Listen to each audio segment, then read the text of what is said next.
Sound आती है हिक, लाइक दिस। अभी सोचा है हिचकी अचानक से क्यों स्टार्ट हो जाती है? चलिए समझते हैं।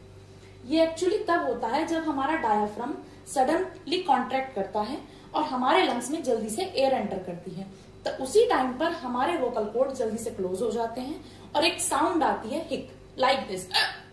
और ये एक्चुअली तब होता है जब हम जल्दी जल्दी खाना खाते हैं या फिर कार्बोनेटेड ड्रिंक्स, कोल्ड ड्रिंक्स पीते हैं या टेम्परेचर चेंज की वजह से। So in simple language we can say that diaphragm muscles का sudden contraction plus vocal cord close equal to hic sound. अभी तक आप हिचकी का क्या सीक्रेट समझते थे? कमेंट में जरूर बताएं।